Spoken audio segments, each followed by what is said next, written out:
Visionaries, welcome back for another installment. So, you might have seen my short when I was talking about the sugar diet. And so, I guess for the last 30 days, I've been doing the sugar diet before this trend has kind of blown up on YouTube. So, I told you guys I was going back to eating alkaline. That hasn't quite worked out the way that I thought it would. So, but I am eating more of a fruit based diet, if you want to call it fruitarian or whatever. So, a majority of what I've been eating for the past 30 days has been primarily fruit. So, fruit juices, whole fruit, really fruits that are full of juices like melons and peaches and pineapple and all of those kinds of fruits, whether it be in a juice form, smoothie form, or whole form. I prefer the smoothie or juice form because it's easy for my body to digest it and give me a break from eating solids. And so throughout this process, I've lost about 6 pounds. I learned early on in the process to kind of reduce or eliminate starches because that was kind of stalling the process. Also, really just the amount of energy I have is the game changer for me because as you guys saw on the videos that I've done before, like keto and low carb type of videos, that was the thing that demotivated me on the keto diet. It worked for a little bit. I lost about 30 pounds or whatever on the thing, but it wasn't sustainable because I had no energy.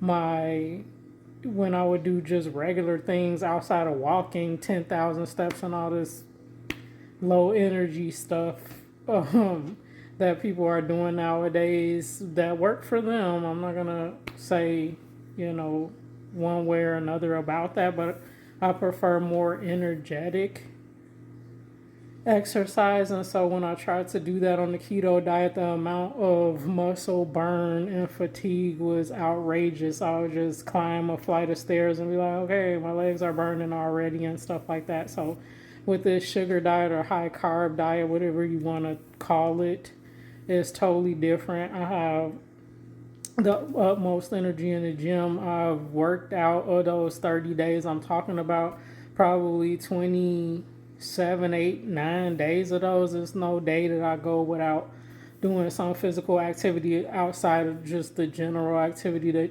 you normally do as a human being. So that's one thing that I definitely notice is a big difference and great for me because I'm doing weight training and things of that nature, and I need a diet that's going to support that and enable me to continue that and sustain that throughout the time that I'm trying to lose fat as well. So that's what I enjoy about this diet. Who doesn't like sweet things? If you like to eat sweet stuff, just make sure it's sugar only and doesn't have any fat in it. So you can't eat cookies and donuts and all of these other things, but you can't eat candy that's just sugar, not chocolate and stuff like that. I got milk and fat and all that kind of stuff in it. Just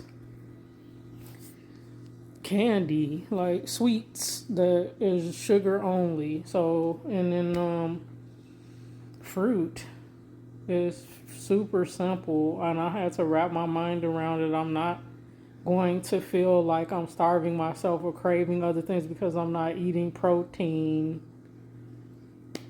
during the day, which is usually people think of as animal protein, which you just eat that to break down the amino acids to build your own protein. So you can get amino acids, or you are getting amino acids from the fruits and vegetables you eat. So it's pretty easy to do this diet. It's just a mindset change. I had to get out of doing the intermittent fasting and counting calories and all this other stuff. Just eat the fruit in whatever form you want to eat it in instead of dried, not dried, but wet fruit, and have it in abundance. If you're hungry, eat it, type of thing. So once I got past those old ways of thinking from being keto, from, focusing in on uh, tactics or routines that I used to do, being on a keto diet and intermittent fasting and all this stuff, and just saying, eat breakfast, lunch, dinner, 2 meals a day. You don't have to restrict yourself to 1 meal a day. That was like what was taking me down a slippery slope, because if I thought about what I was doing, like what brought me to this place where my metabolism was in the tank, it was the intermittent fasting, it was the calorie restrictions, it was the trying to eat high protein but not such high. Well, keto is a really high fat, moderate amount or low amount of protein and low amount of carbs, because if you're trying to train your body to burn only fat, if you're eating protein, you're messing the thing up. So real keto was something that I could not sustain and stalled out on, because the fats, I'm not gonna just drink a bottle of olive oil or eat a tablespoon of coconut oil or MCT oil, chug some of that, or put it in the coffee and all this goofiness. So I would rather, and again, the amount of energy that I got from that was little to none. So I'm just like, it's not sustainable. Plus, at my age, being perimenopausal, I guess, in your later 40s as a woman, it's just not, it wasn't the right thing for me to continue. So now that's why I decided to do this way of eating, and we'll see how it works. So for the first month, again, I lost 6 pounds, have incredible energy, feeling the difference and seeing the difference in my body recomposition. Cortisol levels are chilled out because I'm eating something that's satiating in the fruits, just naturally sweet things, and otherwise I get some candy in here and there, maybe a Jolly Rancher or blow pop or something, or popsicles, like eating like youthful people would eat, like a kid basically, but without all the processed foods. Yeah, some candy here and there, but for the most part, whole fruits or juices. Simple as that. So I'm essentially a pseudo fruitarian for now. There are times that I do get in some chicken breast meat or something like that, but it's very seldom. Probably once or twice a week.